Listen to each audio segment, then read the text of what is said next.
За сайн байцгаана уу сонсогчдоо Future Japan Япоодч төвийн подкастынхаа дараагийн дугаарыг эхэлж байна.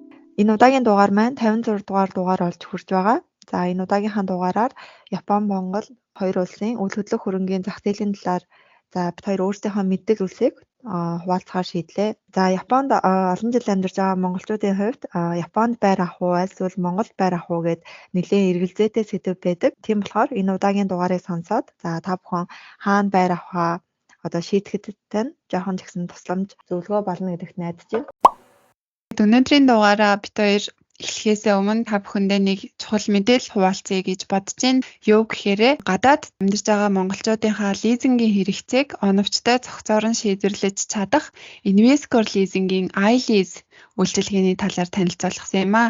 За iLease лизингийн үйлчилгээ нь болохоор урьдчилгаа төлбөр хамгийн бага, богино хугацаат лизингийн үйлчилгээ ба хэлийн чандад байгаа монголчуудаа лизингийн үйлчилгээ үзүүлдэг Монголд байдаг цорын ганц компанигаа за Япон болон бүгд найрамдах Солонгос улсад албан ёсны төлөөлөгчийн газартай дэлхийн 10 улсад 22 гаруй гэрээ агентлагуудаар дамжуулан бүтээгдэхүүн үйлчилгээгээ гадаадд амьдардаг монголчуудаа хүргэн ажилладаг. За Японд дах Монгол оюутны холбооноос жил болгон зохион байгуулдаг Хаврын баяр энэ жил 5 сарын 4-5-нд болно тийм ээ. За тэгээд энэ 2 өдөр хоёуланд нь оролцох тул та бүхэн Хаврын баяраар очоод дэлгэрэнгүй мэдээллийг өөрсдийн биеэр ажилчдаас нь албан ёсны их сурвалжаас нь хүлээж авах боломжтой байгаа мэлээ шүү. За тэгээ iLease орон сууцны лизингийн үйлчилгээ нь ерөнхийдөө урьдчилгаа төлбөр 20% гэсэн харьцангуй уян хатан нөхцөлтэй шаардлага багтаагаар гадаадд амьдарч байгаа биднэрт те Монгол иргэдэд лизингийн үйлчилгээг үзүүлдэг байгаа. За та бүхэн дэлхийн хаанаас ч орон сууц болон автомашинаа өөрсдөө сонгоод iLease цахим хуудсанд лизингэд хамрагдах хүсэлтэд өгөх боломжтой маш хялбар.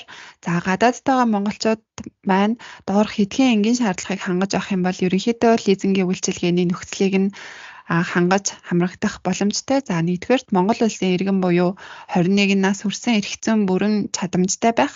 Хоёрдугаарт санхүүгийн байгууллагад хугацаа хэтэрсэн чанаргүй зээлийн өрийн үлдэгдэл, шүүхийн шийдвэрийн дагуу төлөх өр төлбөргүй байх хэрэгтэй. За гуравдугаарт нь гадаадд байнга оршин сууж хөдөлмөр эрхэлдэг 6 сараас дээш хугацаанд тогтвор суурьшилтай ажилласан байх гэсэн шаардлагуудыг л хангаж байхад болох юм билээ шүү.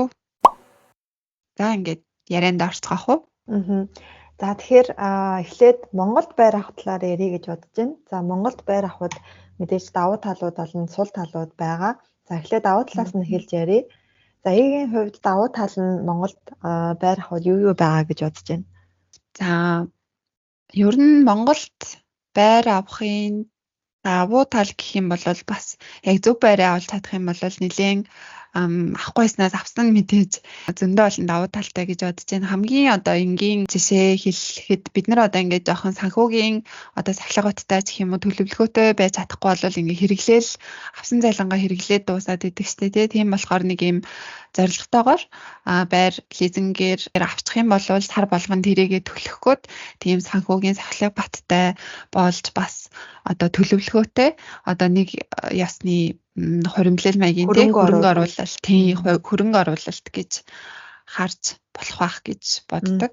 Тэгээ ер нь Монголд ч гэлтгүй, Японд ч гэлтгүй байр авахд хамгийн чухал харах хоёр юм байт юм лээ. Тэр нь болохоор байрныхаа чанар, тэгээ байрныхаа байршил энэ хоёрыг л аягүй сайн судалж авах юм бол ирээдүйд тухайн байрны үнэ өсөөд эсвэл үнэ барьдаг ч юм уу илүү өөр өгөөжтэй хөрөнгө оруулалт гэж тооцогдсон юм билээ. Тийм болохоор хэрвээ байр авч байгаа бол энэ хоёрыг аягүй сайн шалгаж нэгтэлж авах хэрэгтэй юм билээ. Эгэ дээр энэ дээр ямар нэгэн юу байна уу?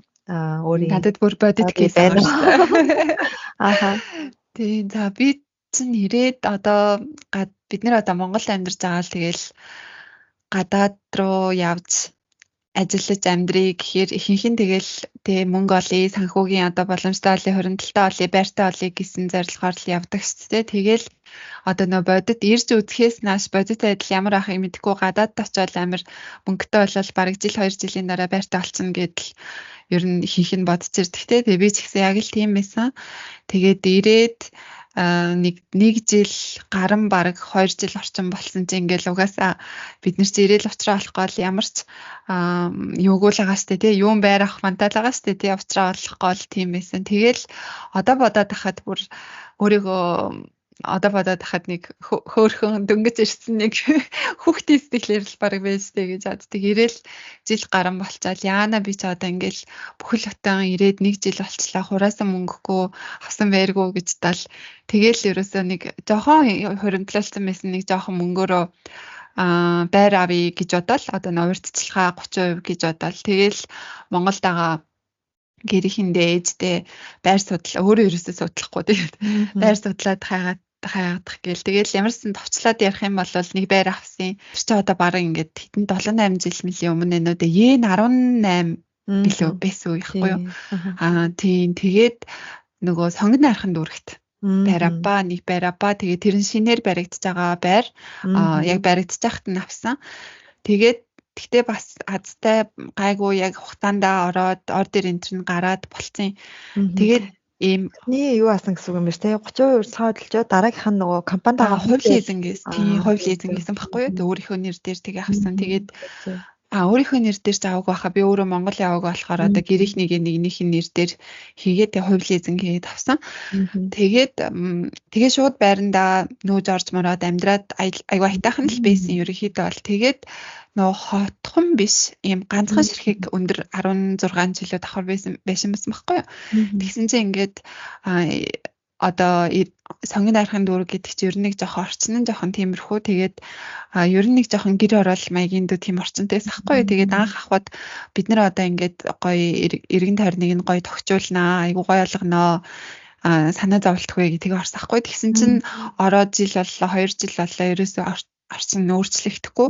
Тэгэл ингээл бороо оронгууд ингээл барыг орц руугаа орж чадахгүй болохоор амар их шалбааг юм болоод тэгэл тэгэнгүүт чинь нөгөө орчин нь айгуу муухай хавээрээ тэгэнгүүтээ ингээд сөөх мөхөн сайн ажилтгүй муу лифт айгуу муухай болол ер нь ингээл өнгө төрхөө айгуу хурдан алдаад эхэлсэн. Тэгээд нөгөө төгжрөл сонгон найрхан болохоор чинь нөгөө хотын төв рүү ороо буцаад явна хэр гэрлүүгээ баг ингээд орой хайрхад 10 мар өнгөрч баг гэрийнх ингээ хараад гэсэн баггүй. Тэгээ би бас нөгөө Монгол руу яваад ажиллаараа яваад ирсэн чинь бүр өглөө 8 цагт хотын төв рүү очиж нөгөө ажилдаа гарахын тулд баг 6 мургаа гэж гараал. Тэгээл орой 7-8 гээд ажил тарж ахт чинь баг гэртээ 10 мар гэж орж ирээд. Тэгэл ёо энэстэй амьдрал биш юм байна гэж бодоод тэгээ байраа зарыг гэж хэдүүлээ шийдээд. Тэгээд айгу зарсан. Тэгсэн чинь ингээд тэр байр чинь нөгөө анх шинэ байхдаа гайгүй үнэтэй ингээд яцдаг мөртлөө ингээд гайгүй шинэ байр байгаа шүү дээ. Тэнгүүд гайгүй үнээр бид нар авч байгаа. Тэнгүүтээ нэг жоохон уруудах төвшингийн өнгө айсандаа болоод ирэхээр үнэн нь ялцчихгүй буурч тарж байгаа байхгүй. Тэгээ ашиглалтанд ороод хэдэн жил болсон. Тэгээ орчин тойрныхын тогтцол хийгдэг болохоор ингээд анх авснаасаа бага үнээр зарж байгаа юм. Бараг одоо бодоод хахад нэг 80-аад саяар аваад 60-аад саяар зарсан санагдчихэв. Тэгээд дээрээс нь заяо тэгэнгүүтээ би тэр мөнгөө би өөрөө нөгөө юу яаж төлсөн юу болохоор буцаагаад ингээд Yen олгоод авсан байхгүй. Тэгсэн чинь Yen тэр үед 20 болцсон байсан. 18-аар би авсан 18 Yen 18 байхад авсан байр 20 болоод тэр чинь баг үн цэн баг 40 сая баг ингээд тэгэж алдагдaltaй болсон. Тийм.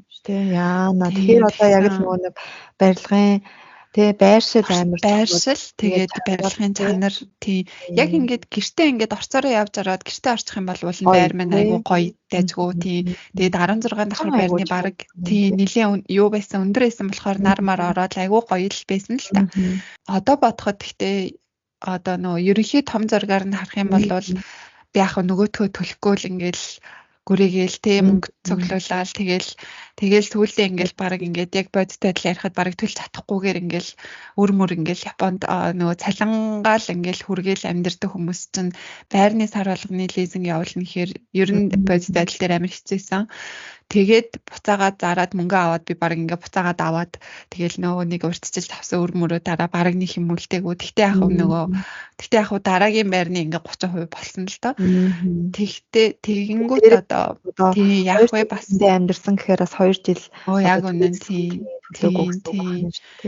Тэгээд нэг юм илүү мөнгө олох хэрэгтэй юм байна гэдэг майндтай болох ч юм уу, бас нэг мөнгөө нэг юм зорилготой юу яах гэсэн нэг тиймэрхүү юм бол. Ерөнхий яг процессын хувьд бол айгүй зүгээр байсан ч гэсэн хэрвээ би ингээд айгүй боломжийн үнэн багасахгүй тийм үн цэнэ алдахгүй байр байсан бол би бүр илүү ихийг л уулын тавьчих байсан. Тийм. Байраа сонголтол жоохон алдсан байна тий. Тий, нөгөө нөхцөл энтер нь бас айгүй л юу л ах байсан баг л та. Одоо тий гоё байрууд нь. Тий, гайгүй байрууд нь жоохон тиймэрхүү байсан баг тий. Одоо ер нь Монголд байр авъя гэхлээр ер нь за яг гадаад байгаа хүмүүсийн хувьд бол давуу тал бол яг үнэндээ хэлэхэд нэг их байхгүй байгаа. Яг мэдээж одоо йений ханш өсөөд ч юм уу тий. Одоо энэ валютын ханшны зөрүүнөөс шалтгаалаад арай нэг жоохон хямдхан санагдчихэж магадгүй. Тэрнээс биш бидний хувьд гэх юм бол одоо яг энэ шинээр одоо IELTS центр гэдэг үйлчлэгээ гарч ирэхээс өмнө яг үнийг хэлэхэд банкны зээл гарахгүй тий. Тэгээ одоо өөр одоо бэлэн мөнгөгийн төлөөл байр авахаас өөр одоо ямар ч аргагүй байсан шүү дээ тий. Тийм болохоор яг энэ одоо юугээр хэрвээ одоо урьдчилгаа 20%-ийн төлөөд тэгээд ингээд бид нар ч гэсэндээ адилхан Монгол байгаа хүмүүстэй адилхан ингээд зээлд хамрагдаж болж гин гэх юм бол надад бол айгүй таалагдчихэж байна. Тийм би ч яг чамтай адилхан одоо Японд бас нэг тий 2 3 жил болчоод бас яг байрны мөнгө одоо цуглуулах уу яах уу гэж тэгж ангууд бас айгүй хэцүү. Тэгээ би чадаагүй л дээ тэр үедээ. Ягаад гэх юм бол ингээд энд байгаа тэгээ байр авъя гэхлээр ингээд заавал одоо бүх мөнгөө одоо бэлнээр ингэж түлжээж авах хэрэгтэй. Аль эсвэл лизинг банкны лизингд ордог. Тэгэнгүүт Монгол нөгөө нийгмийн даатгал төлдөггүй ажилтгүй болохоор ямар ч нөгөө нэг банкнаас аль ч банкнаас зээл гаргаж өгөхгүй. Тэгэхээр айгүй тийм ер нь байр авахд ер нь яг бидний тэр дөнгөж ирж байгаа үед бол айгүй хэцүү байсан. Тэгээ одоо бол цаг үе айгүй гоё л болсон байна л да тий. Тэгээ дээрэс нь Монголд бас байр авчаад давуу тал нь гэх юм бол яг өөртөө одоо яг шууд амьдрдаггүй маа гэхэд одоо Монголд байгаа тий одоо хэн байдیں۔ Гэр бүлийнх нь амьдрдаг ч юм уу эсвэл түрээсдүүлж болж байна. Түрээсдүүлэх юм бол бас нэлээд хөөрхөн орлогын их усэр болох боломжтой байгаа тий. Тий. Монголдаас одоо хараад хахад ер нь залуучууд бас байр авах нь ер нь жоохон багасаад байгаа юм даа гэж харсан. Яг тэр нэг тий одоо нэг ипотекийн 6% зээл байна шүү дээ тий. Тэрэнд чинь бас яг шалгуурыг нь хангаж байгаа хүмүүс айгүй цөөхөн байгаа. Байр яг гэр бүл болчоод байр авах гэхээс яг ганц бие залуучууд ч юм уу эсвэл ингээд одоо зүгээр үерхээ явж байгаа хүмүүс ч юм уу тий яг байр авах гэхээсээ илүү түрээсэлж аягүй амьдардаг болсон мөлий. Одоо юу найдлахаа. Тэгээ явуулна түрээсийн мөнгө өгчээснээс уулын боломжтой гэдэг бол авчвал зүгээр тий. Ирээдүйн хөрөнгө оруулалт болно. Гэхдээ яг нөгөө юу гэн тэрийг нь бодохоор бас хэцүүлээдэг юм шиг байна л да. Одоо нөгөө нэг урьдчилгаа 30%, тэгээ дээрэс нь эхний одоо 4-5 жилдээ бол байрныхаа зөвхөн хүүгэл төлөө яваад байна шүү дээ тий. Тэгээд нөгөө хүү нас нэмэгддэг болохоор тэр мэрийг нь бодохоор тэгэл айгүй өндөр их мөнгө төлөх гээд байгаа юм шиг бодогдож байгаа ч гэсэндээ яг ингээд нариндаа яг алдаа хараад үзэх юм бол байр хэрэг авчих юм бол одоо дараа нь яг өөрийн чим одоо хөрөнгө болно. Гэхдээ яг ямар байр авах гэж сонгох нь бүр үнэхээр чухал тийм. Тэн дээр бүр аюу сайн судалгаа хийх хэрэгтэй. Тэгээ дээрэс нь миний бодлоос яг ингээд өөрөө хар ухаанаар ингээд судалгаа хийхээс гадна одоо Монголд байдаг аюу олон үйл хөдлөх зуучин газрууд бас бий болсон байгаа. Тэгээ тэднэрээс аюу сайн бас зөвлөгөө аваад тий яг хаана энэ байшин одоо барьж байгаа барилга яг хэр одоо ихтгэлтэй байж гэдэг юм уу хэр чанартай байж гэдэг юм уу тий тиймэрхүү судалгаануудыг бас сайн хийх хэрэгтэй юм шиг. Яг тэр мэргэжлийн үнээс нь яг тэр үнэтэй зөвлөгөө авахгүй бол бид нар тэгэл бас мэдхгүй ш тэгэл очиод уулзсангууд хүн болгоно л тэгэл өөрийнхөө байрыг тэгэл барьж байгаа барилгыг тэгэл сайн гоё байрал гэж хэлнэ ш тий. Харин тий. Тэгээд Монголд очгаа Японцын ингээл юмнууд нь жоохон зэгцтэй шүү дээ тий. Монгол очихоор бөөн л орон сууц ямар ч тийм хамаа замраагүй нийл орон сууц алцсан. Зарим нь тэгэл яг гоё л байгаа. Зарим нь бүр ингээд иргэн тойронд харагдах центр нь тий цонхоор харах юм уу жоох хэцүү. Нилээн л нөгөө судалгаатай юутай ажиж авахгүй бол одоо байр жишээлбэл Японд амьдарч байгаа хүмүүс авъя гэж судлах юм бол хаанаас судлавал хамгийн зүгээр байгаа вэ одоо орон зайнаас захимаар гэх юм уу? Начаас аюу хэцүү юм байна. Тэгэл одоо ер нь бол тэр үнгүүцэг комос л их хардаг тий. Тийм. Тэгэл одоо Монголд байгаас та нэр гэрийнхнийгаа л таньдаг хүмүүсээ л сайн гуйх бах та. Гэхдээ тэр нь бас айгүй эрсдэлтэй. Тийм болохоор яг тийм уул нь бол нэг тийм гайгүй үйл хөдлөх зуучлалын газар Хөдлөх байвал зуучлалын газар. тэндээс очиод сайн асуугаа. Тэгээд яг аль байршилд аль одоо ямар компани барьсан барилга ч гэдэм үү те. Одоо тэгээд зарим байрнууд ингээд нодлон эднэр метр квадрат нь 3-4 сая байсан байрнууд одоо жишээлбэл баригдчих байхдаа угаасаа арай хямдхан байдаг шүү дээ. Тэгээд ашиглалтанд орчхороо бүр нэлээд үнэтэй болцдог болохоор баг банкнд зөв байраа олж чадах юм бол банкнд мөнгө хадгалснаас бүр хамаагүй зөв хөрөнгө оруулалт болчиход байгаа болохоор тийм би бас зөв шийдэг байгаа мөртлөө байж байгаа л ойрд айгүйх байрны үн манд хараалгаа л та. Тэгэнгүүт ерөнхийдөө бол одоо яг үнэхээр л тэр найдвартай юугаа үл хөдлөхөө олж чадах юм бол баг баригдчих үед нь тодорхой хэмжээгээр одоо ганцаараа авч чадахгүй маа гэхэд одоо гэрийнхэнтэйгээ ч юм уу хоримтлалтай найзтайгаа ч юм уу нийлээд бага үнэтэй байхад нь худалдаж авчаад жилийн дараа 2 жилийн дараа ашиглалтанд орох үед нь одоо зарах юм бол бүр маш ухаалаг хөрөнгө оруулалт тоглолт олж уулан чадхаар байгаа. Тийм Монголд бас нэлээд хүмүүс тэгдэг гэж сонссон. Ингээд одоо яг одоо нөө хамаатныхаа баригдаж байгаа барилга ч юм уу те яг тийм найдвартай барилгуудыг дөнгөж яг бараг суурин тавигдахад мөнгийг нь төлж аваад тэгээд дараа нь ор дээр нь гарсны дараа бүр авсан үн дээрээ бараг 40% тэр нэмээд зардаг. Тийм бас бизнес хийдэг хүмүүс байт юм бэлээ. Харин тийм буцаагаад зарахгүй гэхэд тийм амьдрсан тийм өөрөө амьдрна гэж бодох юм бол арай гайг байр тий амьдрна гэж бодож сонгоо тэгээд Монгол буцах үедээ өөрөө амьдрах ч юм уу аль эсвэл түрээслэх эсвэл нөө Airbnb-гээр ч юм уу тий ажиллаж болно тий Airbnb хийдэг бас нөгөө цэвэрлэгээ эднэрийг нь хариуцсан компаниудаас гарсан юм шиг лээ. Тэгэхээр бас үйл хөдлөх хөрөнгө үнэн өсөх үйл хөдлөнг хөрөнгө олж авчаа тэрийгээ бас ингээд тогтмол орлого олгож авуулаас зүгээр имерхүү давуу талуудтай байна гэж юм байна. За асар талын хувьд юу байна? Монголд байр хөдлөж авах сая бас тэгэл эгээ хэлсэн те нөгөө нэг байршил байна те тэгээд нөгөө нэг эргэн тойрон орчин байна. Одоо байраа хөдлөж авахдаа тэрийгээс харахгүй бол дараа нь үнэн буугаад дээрэс нь өөрөөсөө амьдрах ч гэсэндээ хэцүү болоод ирдэг гээд. Тийм. Байраа сонгох нь одоо сул таалж гэх хэцүү зүйл гэх юм уу те. Одоо байр угаасаа хүн болгоно л авмаар байгаа шүү дээ. Тэгээд авмаар хахад сул хэцүү зүйл гэх юм бол тийм байраа сонгох нь хэцүү. Тэгээд нөгөө зээл авах хэцүү. Одоо байрнаас ч мөр юу 2 өрөө байрч одоо бүр үнийн дийлхэ болсон мэлээс дунджаар 2 өрөө ч мараг 200 сая хүрсэн мэлээ 200 сая гараад дундсан тийм.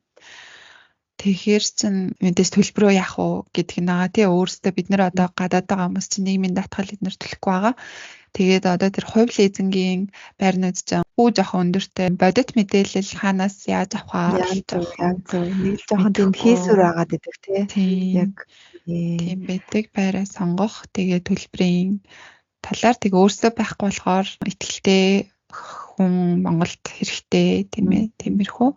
Тэгээ бас сая нөгөө миний хэлснээр нөгөө валютын йений зөрөө дээшээ доош одоо чи ер нь амар савлгаатай энэ сүүлийн үед тийм болохоор чиний хувьд Монголд байраа бол өөр хэцүү зүйл ч юм уу. Ер нь эсвэл ер нь авсан дээр гэж бодож байна уу?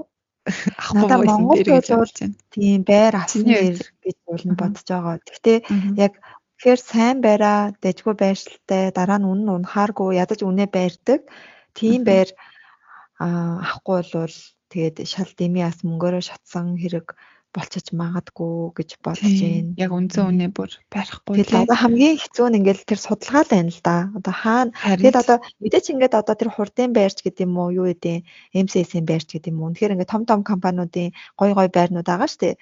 Тэнгүүд тэрийг үнэхээр сайн гэдэг нь бол бүгдээрээ мэдчихэж байгаа заяа. Тэнгүүд авъя гингүүд 1 м квадрат нь 6 сая 7 сая гэдэг байгаа байхгүй юу багтаа. Тэгэхээр тэр чинь бас ингээд одоо бидний төлж чадах мөнгө бас биш болчиход байгаа. Тийм болохоор яг ингээд тийм биш арай нэг те метр квадрат нь 3 сая 4 саятай байрууд дэжгүй байрууд хаана вэ гэхээр бүр ингээд хөл толгой нь олдогдохгүй амар олон компаниуд хотхон боо юунад вида 5 нь Тийм. дээрээс бүр юунууд байрнуудын чинь зүгээр тийм л болсон мэлээ шүү дээ. Харин Тэгэхээр эднэрээс ингэж юу яана гэхээр бас айгүй эрсдэлтэй санагдаад байна л да. Тэгээ миний нэг сүүлд бас бодсон зүйл нь нөгөө нэг яг баригдаж байгаа байр чинь бас би бас жоох итгэхгүй байгаамаа. Ингээд бас нэг хэд тийм хэдэн тийм ээ. кейс сонссон байхгүй юу? Би бас нэг Аха. саяхан нэг таньдаг хүнээсээ сонссон юу вэ гэхээр бараг хэд юм бэ? 100 сая төгрөгөө 80 сая төгрөгч илүү ингээд баригдаж байгаа байранд ингээд төлцөн заяа. Тэгээд тэгсэн чинь тэр байр шин ингээд одоо нэг хэсэндээ компани нь ингээд дампуураад тэгээд тэр мөнгийг нэрсээ бүр өгч чадхаа болцсон. Тэгээд тэр охин бүр Японд бараг 3-4 жил ажилласан мөнгөө бүгдэн нь ингээд тэнд өгсөн. Тэгээд одоо бүр ямар ч байрчгүй бүр ингээд ямар ч юг болцсон гэсэн амар хэцүү. Тэгэхээр иймэрхүү юмдраа сонсогдоод байгаа болохоор үнэхээр л яг тэр чанартай байрыг нь авч чадахгүй юм чинь бараг миний бодлоор бараг нөө баригдсан байрыг нь ингээд нүдэнд харагдаж те гарт баригдаж байгаа тэр байрыг нь авч илүү амар санагдаад байгаа байхгүй юу? Тэгэхээр миний хувьд бол барыг надад тэр нь л илүү яг одоогийн одоо миний хийж чадах зүйл юм. Тэгэхээр ингээд ядчил ингээд тэр байр нь ямар юм бэ гэдгийг очиод ингээд гэрийнх нараа судлуулад тэгээд ингээд орж өөрөө үзээд тэгээд одоо тэнд амьдардаг хуршүүдээс нь ч юм уу те ингээд энд юу амьдрахад ямар байна энэ төргээд одоо яг сэтгэлийг нь боддоор нь сонсож олно ч гэдэг юм уу. Тэгэхээр миний хувьд бол тийм бараг тэр тэгэхээр чи жоохон мөнгө цуглуулах хэрэгтэй шүү дээ тий. Мөнгө хэрэгтэй одоо тийм гэсэн үг. Тэрний харин яг сул тал нь тийм болчиход байгаа байхгүй юу? Шууд ашиглалтанд орсон байхаараа үнэтэй болчиход байгаа. Баригдаж авах хугацаанд хямдхан байгаа тий. Тийм болохоор алийг нь сонгох уу гэдгээ тий. Аль эрсдлээ аль эрсдлийг нь авах уу. Гэтэ бас нэг юм нас ингэдэм билээ шүү. Бэлэн мөнгөөр шууд авъя гэхээр байрнууд аягүй сайн хямдардсан билээ.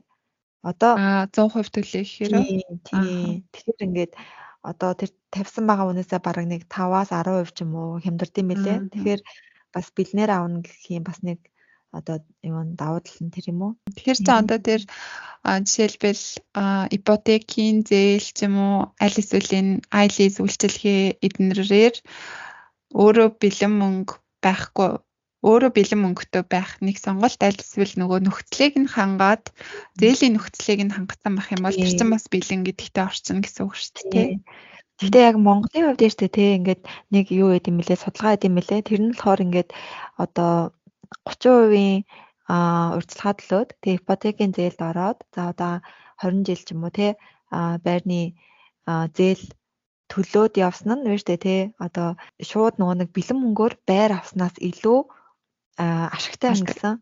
Ашигтай юм уу? Тийм, ашигтай юм. Тийм. Ингээд одоо тэр бэлэн мөнгөө биш тэ тэрний оронд ингээд тэр нөгөө нэг ипотекийн зээл чинь 6% байгаа штэ. Тэнгүүд бэлэн мөнгөний одоо тэр хадгаламжийн тэгээд нөгөө нэг давхар нөгөө хүүгээс хүү бодогддог хадгаламж байгаа штэ. Тэр чинь болохоор 10-11% байгаа штэ. Тэнгүүд тэрийг бодоод үзэхээр бүр хавь илүү ашигтай байлээ. Одоо тэр 15 жилийн дараа ч юм уу те. Тийм юуг нь хүн одоо нөгөө банкнд ингээд мөнгө хадгаллаа гэж бодоход яг тэр үе нөгөө юу байгаа л да нөгөө нэг инфляци тийм байгаа. Гэхдээ тэрийг бодсон ч гэсэндээ хямдхан байна гэсэн. Ягаад гэх юм бол бас Монголын тэр ипотекийн зээл чинь 6% гэхээр айгүй инфляцтайгаа юу уйлдаад айгүй хямдхан таагаад байгаа юм билээ те. Зөв.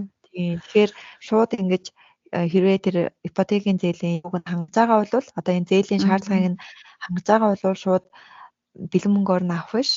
Тийм зээлд хамрагдчихвал илүү аюутай ашигтай мөлий. Тийм. Даанч гадаадтайгаа бид нэр хангахгүй болохоор Монголоос сонсож байгаа хүмүүс ах юм бол тий. Ипотекээр ахын. Тэр чинь одоо тэгтээ бүр юу вэ? 4 жил, 2 жил хүлээн мөлийн гэлөө бүр. 30 хүртэлх насны хүмүүст яаж байгаа юм бэлээ тий. Арай очиргүй гэсэн тий. Шаардлагыг хангаж байвал оруулж байгаа юм билээ. Тэгээд Монголд тийм сая ихтэй дурдсан. Үний хувьд гэх юм бол угаасаа тэгэл бит хоёроор хэлүүлдэггүй л мэдж байгаа. Одоо ер нь тэгэл хамгийн одоо үнэтэй хэсгэрээ гэх юм бол тэгээд 7-8 метр квадрат байгаа. Хямдтаа л 2-3 сая байгаа тий.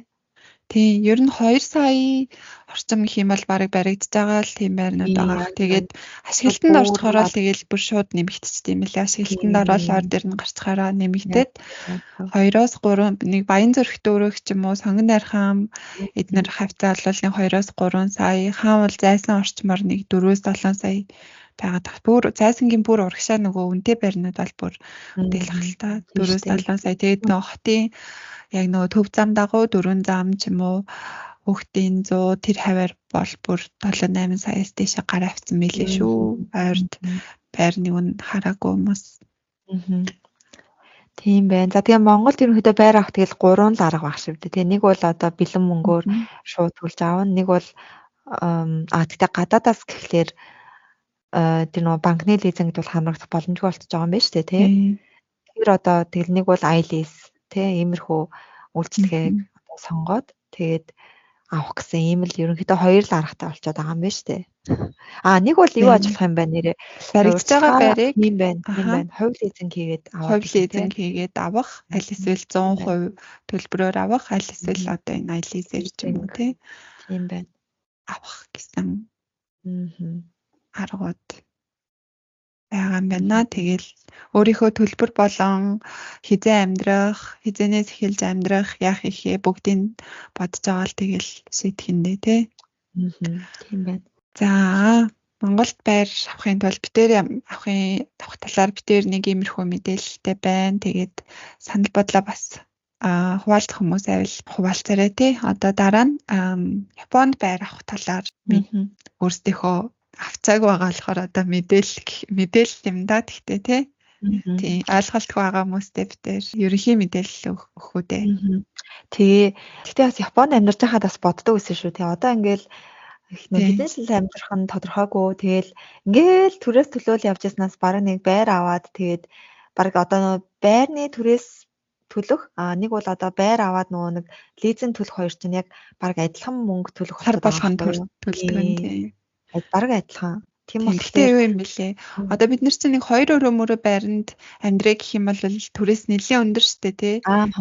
Тийм тэгэнгүүт нэг 2 өрөө байр эднэр лизингд чих юм бол одоо нэг өрөө байрны түрээстэй ойролцоо мөнгө одоо ялангуяа юунд Токиод бүр түрээс нь түрүү жилийн хээс бараг 5,000 yen-ээс 13,000 yen үнэтэй болсон байгаа юм билээ. Тэг чи бодлоо нэг жилийн дотор яваад тоо Токиод арай дэндүү байгаа. Тэгээ Токиогоос гадна Токиод нөгөө нэг Токиотой одоо хил залгаа ойрхон байрладаг тэр мужууд нь ч гэсэндээ үнэ нь бас өссөн байна гэсэн. Тэгэхээр юуны түрээсийн байр бол үнэхээр одоо үнэтэй байгаа. Гэхдээ энийгээ дагаад нөгөө нэг зарагдаж байгаа байрууд нь ч гэсэн үнэтэй болсон мөлий. Тэгэхээр одоо бол яг Японд бол байр авахд бол тохиромжгүйгээд миний ер нь одоо үзэж сонсдог ч юм уу ойрын хүмүүс нь тэр ер нь байр авах дэмэл гэж яриад лээ. Японд байр авах яг одоогийн үед бол одоо бол амар хөөсрөлтэй байгаа, амар үнэтэй болсон байгаа. Ийм байх эсвэл гэл тэгээд лээ. Японууд нь өөртөө гэсэн байр авахгүй лээ. Тий, би бас авах хэрэггүй гэж бодсон өнцөг байгаа. Гэхдээ нөгөө шалтгаан чинийхээс өөр нөгөө ирээдүйд хүн цэн нь буурах бах. Яг зөв. Бодоод тий одоо авсан тий ер нь адилхан л юм байна л да. Тий одоо авсан үнээсээ ирээдүйд үн цэн нь ер нь бол багасна. Ягаад тэгэхээр Японд одоо жил ирэх тусмал хэдийн саяар хүн ам нь багасж байгаа шүү дээ. Тэгэнгүүт хөдөө одоо нөгөө айгүйх байдаг шүү дээ. Ингээд хүн амьдрахаа болцсон тийм буулгаж одоо эзэнгүү тийм байшингууд хөдөө уул муулаар явхад ингээ айгүйх байж идэг. Тэр нь одоо ингээд орон нутгаар тийм байгаа ч гэсэн одоо багаар хумигдаж гэх юм уу төв рүүгээ ингэж багаар орж ирнэ. Ягаад тэр амьдрах хүн байхгүй болцохоор тэр байрны үн цэн унана. Хинт угаасаа нөгөө юунд байх болохоор хүн байхгүй болохоор тэр амьдрах байр байхгүй юм чинь үн цэн нь унана гэдэг чинь үнэн хямдарна гэсэн үг. Болохоор тэгтээ яг бүр нөгөө Токиогийн төвийн одоо нөгөө дахин бүтээн байгуулалт хийгдэж байгаа төвийн хэсэг ч юм уу тий. Тэр хэсгээр ах юм бол яг нэмэгтгэл ахaltaа. Тэгтээ тэр чинь хэдэн жил ер нь жоохон тий.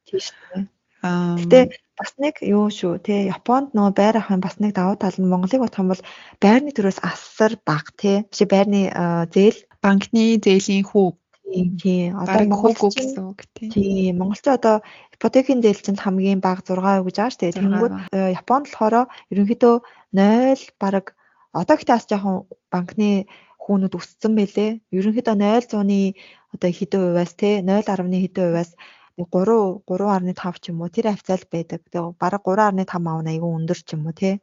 тий 0.9 тий. Тэгэхээр бүр ямар ч хөөгүүл гэж бараг л ойлгоход болно тий. Тийм. Гэхдээ тэр юу юм бэлээ? Бас Японд байр авахд тэр хүүний хэмжээ нь одоо өөрийн чинь ямар ажил хийж гин. Тэгээ одоо айгүй олон банкнуудад ингээд одоо өргөдөл гаргаад одоо би танай банкнд ингээд зээл авах юмаа гэд өргөдлөө явуулах юм бэлээ. Тэгээ явуулаа. Тэгээ тэр банкнуудаас нь ингээд манайх бол танд тэдэн хувийн зээл олгоё гэд. Тэгээ ерөнхийдөө тэр нь юуг харж яаж нэ гэхээр одоо нөгөө хэдэн жил Японд амьдарсан байна. Хэр удаан доктортой амьдарсан байна. Одоогийн ажилдаа бас хэр доктортой ажиллаж гин. Тэгээд сарын цалин те жилийн орлого нь хэд байна. За тэгээ дээрэс нь одоо нөгөө эхэлж одоо нөгөө урьдчилгаан мөнгө нь хэдийг өгч чадхаар байна ч гэдэг юм уу те. Иймэрхүү тэгээ насыг нь бас мэдээж харна. Тэгээ иймэрхүү юмнуудыг нь харж агаад тэгээд хэдэн хувийн хүү өгөхөөр шийддэг юм бэлээ Японы банкны хувьд. Тэгэхээр банк болгоноос өөр хүү одоо санал болгоно гэсэн үг. Тэгэхээр тэр нь бол айгүй бага. Тэгээ ялангуяа юутэй нөө байнгын оршин суух виз буюу ээжүү визтэй бол урьдчилгаан мөнгө байсан ч гэсэндээ шууд байр авч зээлэнд орох боломжтой тий. Тийм. Ер нь бол ээжүүкийн буюу байнгын оршин суугч аль эсвэл яг хөө зарим газар кодож зай буюу нөгөө ур чадвартай ажилтны виз бас зүгээр өгдөг гэж магадгүй зөвхөн энэ хоёр визтэй ээжэл лизинг авах хэрэгтэй болно.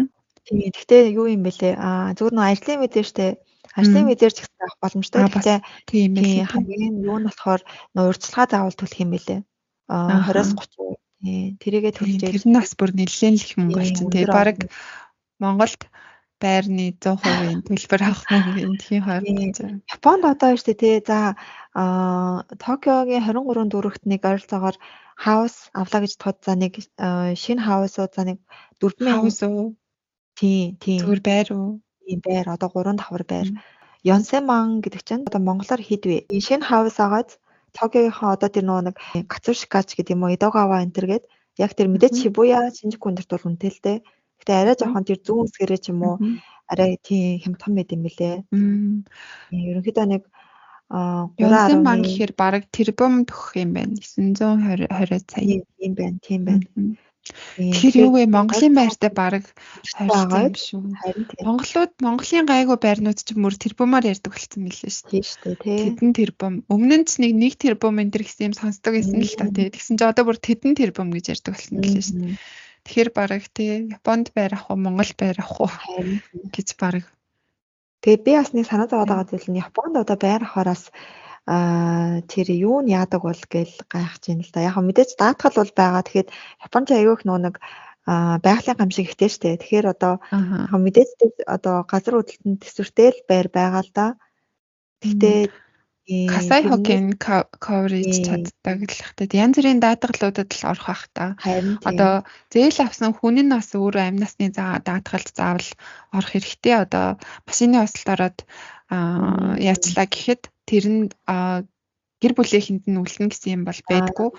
Тэр хүн одоо тэгээд нас орчлаа гэхэд тэр даатгалын газраас бүх мөнгийг нь одоо төлөөд өгдөг. Тийм учраас нөгөө заавал амь насны даатгалд оруулд юм билээ. Байр авч байгаа хүмүүс тийм. Тэр нь бүр ингээд заавал төгсөл хүн болгонд тийм. Тэгэхээр нөгөө зарим хүмүүс тэгэл юу яагаад байр лизингээр авсан хүмүүс би өгсөн ч миний хүүхдүүд гэр бүлийнхэнд маань байр байна уу гэдэг тийм. Тэгдэм билээ бас багтай тийм байна шүү тий. Тийм. Тэгэхээр эдгээр чинь нөгөө насаараа байрныхаа лизингийг төлдөг шүү дээ. Тэгэхээр одоо энэ ерөнхийдөө дундаж юу нэг 40 жилийн зээл авдаг тий дандаа. Тэгэхээр ер нь бол нэг юм сар болгон ер нь насаараа Японд амьдрнаа гэж шийдсэн байгаа хүмүүстэй одоо Японд гэр бүл болсон ч юм уу хүүхдүүд нь Японд ч юм уу тийм хүмүүс насаараа Японд амьдрнаа гэж шийдсэн байгаа бол байраас сонгоод авах бас нэг буруудахгүй тий.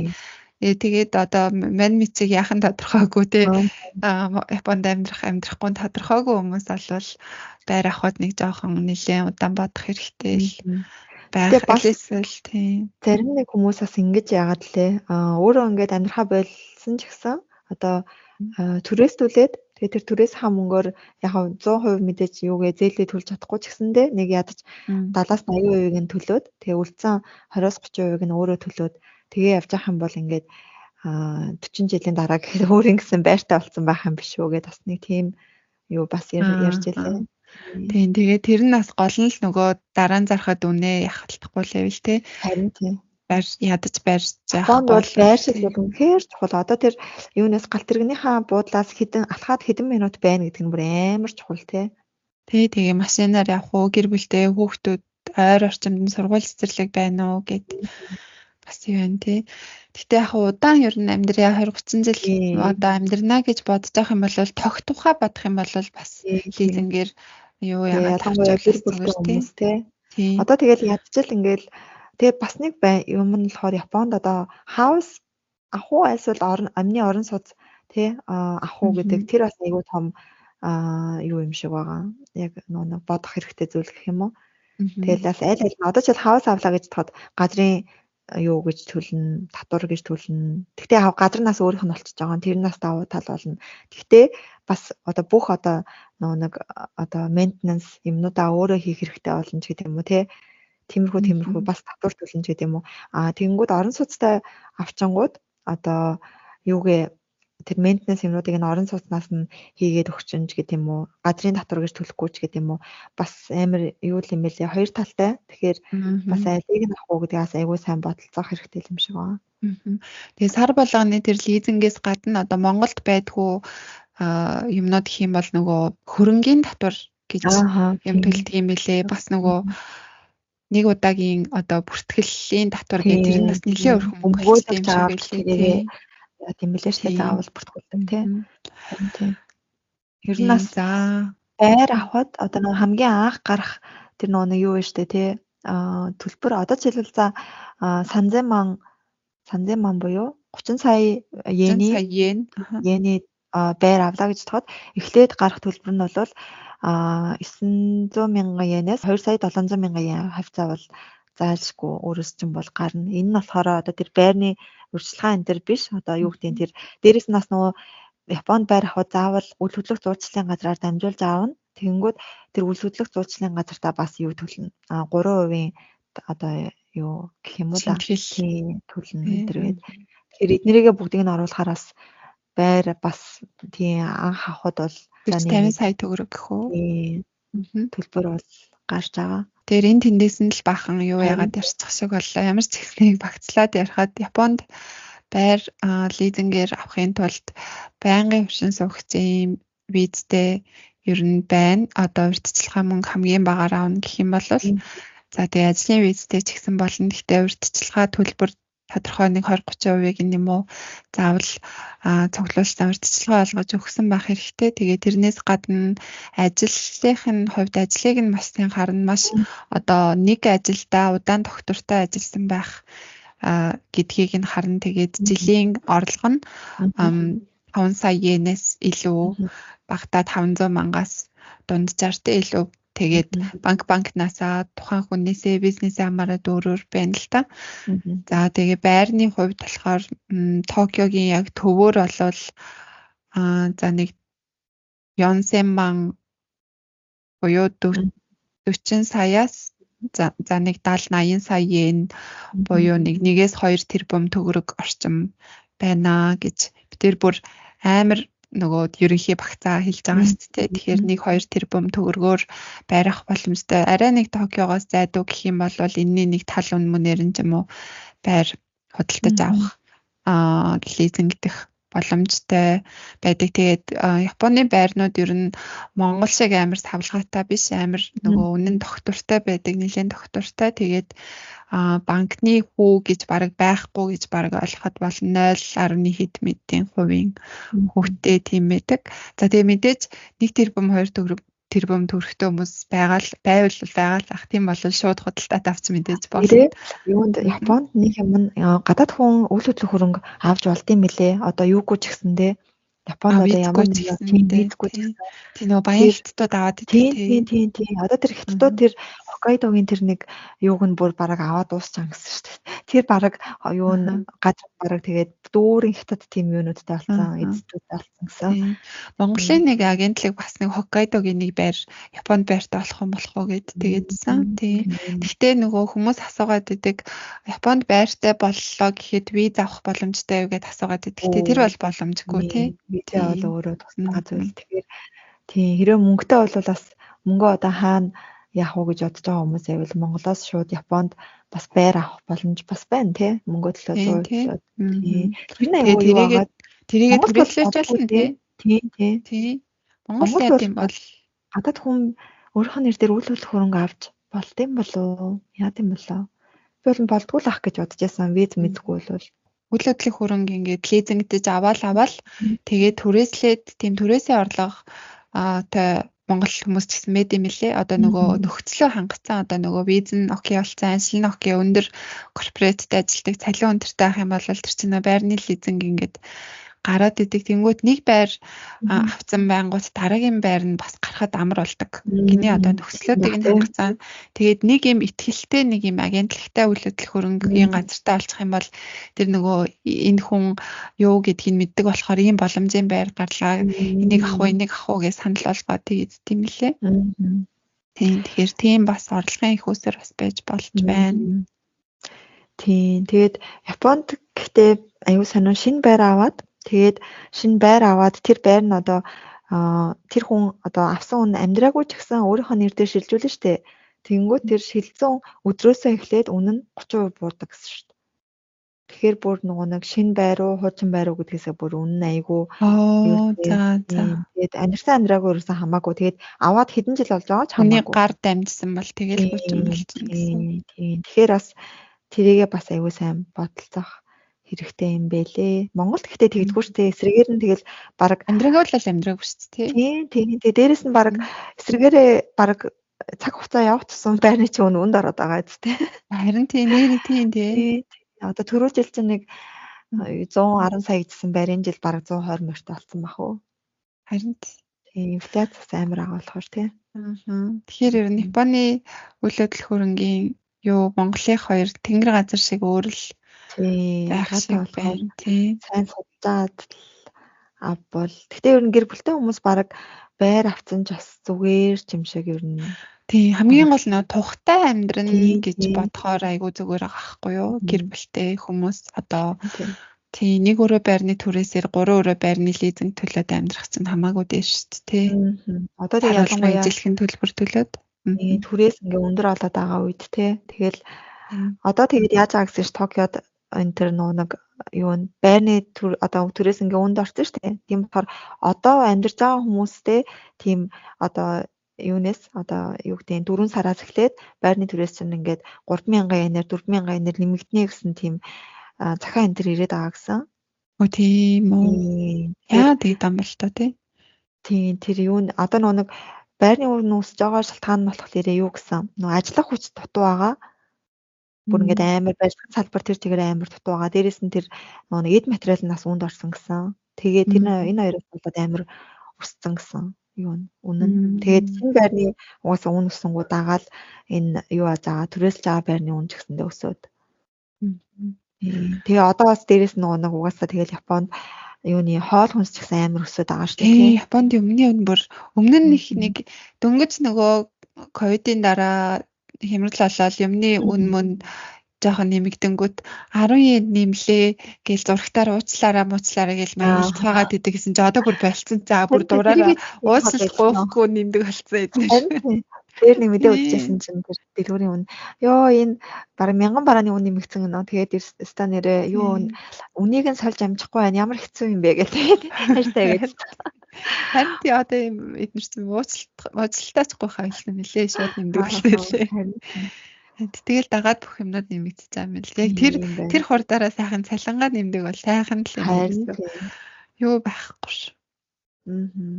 Ажлах хүчний дутагдал манай компанид ч гэсэн байна өө. Бүр хөгшрүүд манайх хардаа.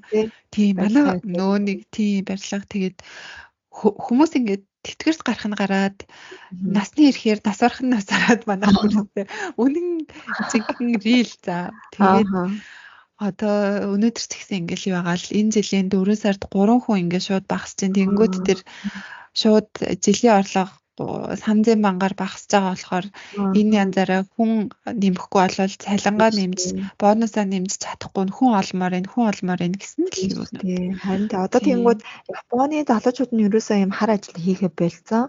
Яг үнэ. Бид нар бүр амар даварцсан заяа. Би бүр сая нэг 4 сарын 3-нд мэдээ үзэж байхгүй юу. Тэгсэн чинь ингээд 4 сарын 1-ээс эхлээд Японч нөгөө нэг шинэ одоо юу нь олдсон штэ. Компани одоо шинэ жилийн юу лээ? Шинэ хичээлийн жил гэх юм уу? Тэгээд одоо сургуультай хүмүүс нь сургуульдаа ороод нөгөө компанитай хүмүүс одоо нөгөө шинээр ажил орж байгаа хүмүүс нь 4 жилийн нөгөө сургуулаа төгсөө тэгээ шинээр ингээд 4 сараас эхлээд ажилд ордөө штэ. Тэгээ ороод 3 хоноод ажиллаа болж гин гинэ. Тий, яг өнөөдөр наадахыг чинь манад ярьжлаа. Нэг удаа манахаар нэг хүн 4 сарын 1-нд өглөө нөгөө утсанд мессеж үлдээсэн байсан гэсэн. За шинэ ажилд ирэндээ гэсэн чинь утсанд мессеж үлдээсэн байсан.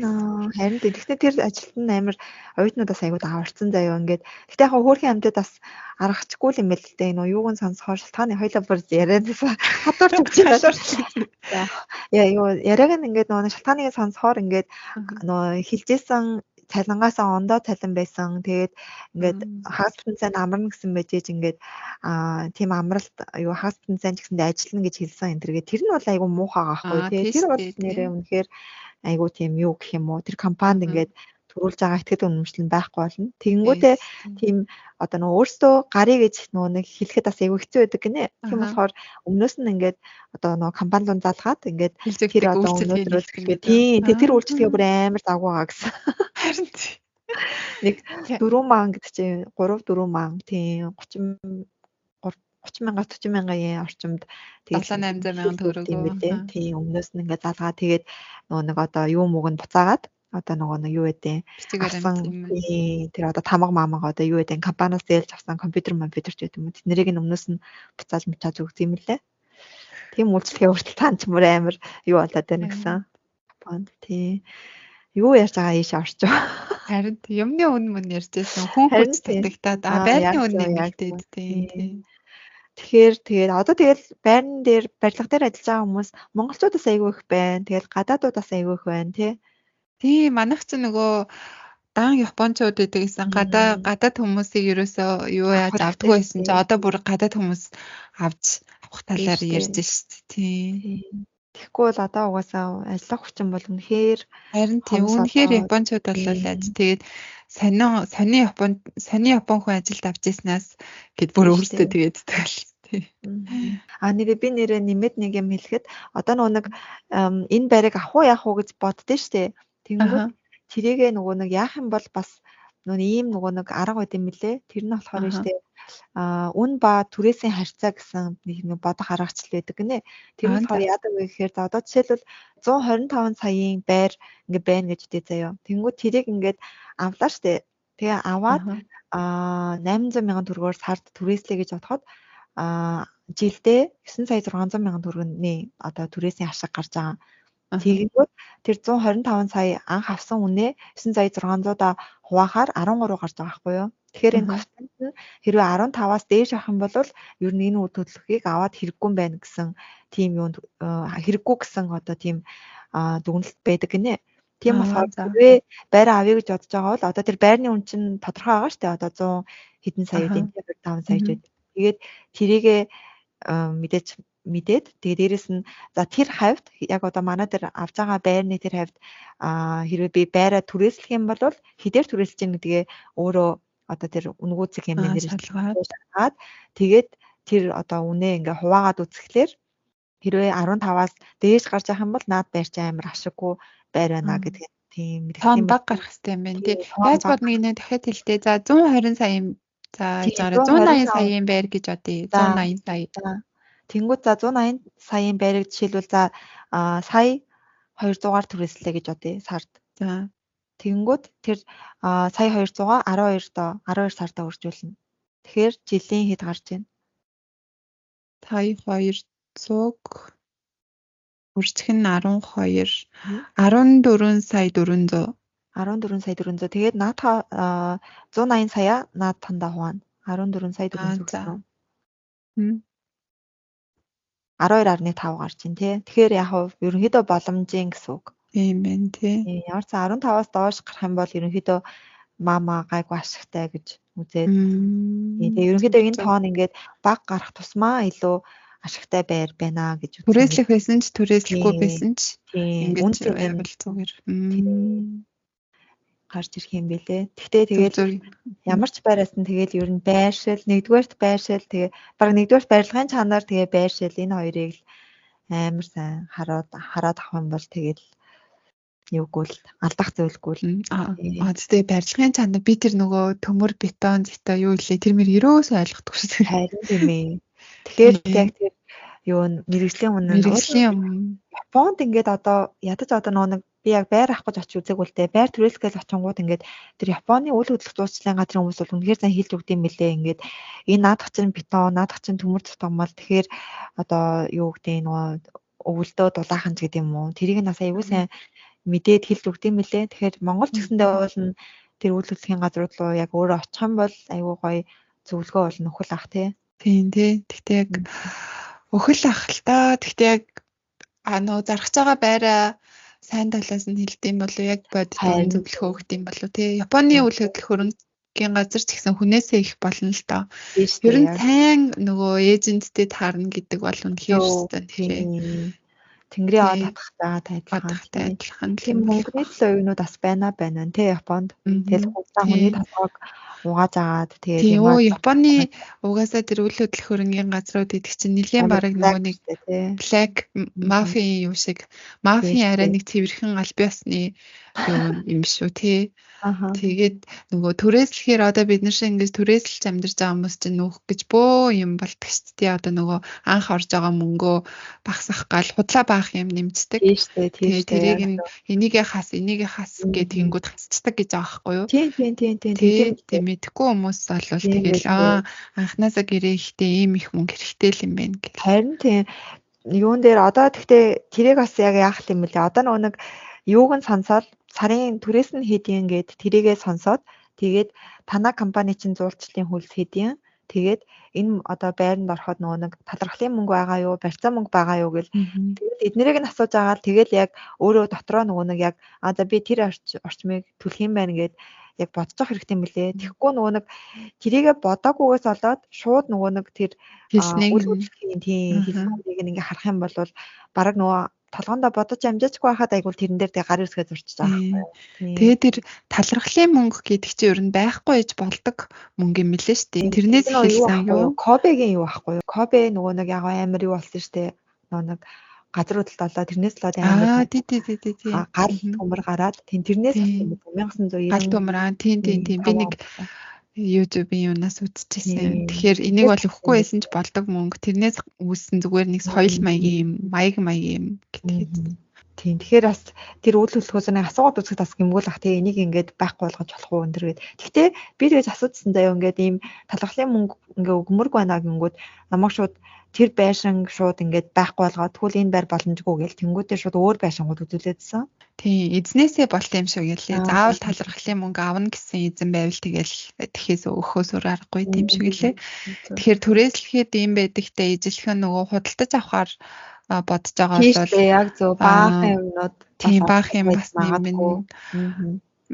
Бид хоёрын бас нэг найз саяхан нэг байр авсан шүү дээ тий. Тэгээд тэднийх юу хятад тийм агентлаг одоо нөх хүн нь хятад хүмүүсэн гэсэн тэгээд шудлаарж байна. Тэр хоёрыг болохоор англиар ярьдаг нэг өөр хүн. Би бас нэг өөр нэг энд амьдардаг, Японд амьдардаг, ямар ч Япон хэлэхгүй 6-7 жил амьдарч байгаа нэг гадаад залуу байр авсан ч яг өөрийнхөө байранд амьдардаг. Тэгээд чи байраа яаж авсан гэдсэн чинь би айгуу сайн эйженттэй манай эйжент хүүхэн Chinese гэхлээр хэлсэн. Тэгэхээр тийм Япон хэлмэлгүй тийм байсан ч гэсэн гайгүй эйженттэй тарах юм бол тийм гайгүй байр олж авах боломжтой юм билээ. За тэгээд хэрвээ Монголд урьдчилгаан мөнгө 20% төлөөд тэгээд лизинг хамрагдаад байр авъя гэж бодож байгаа бол iLease үйлчилгээг сонирхоод үзээрэй. За тэгээд энэ дугаараа дуустал нь сонссонд маш их баярлалаа. Дараагийн дугаараар дахин уулзлаа. Баяртай.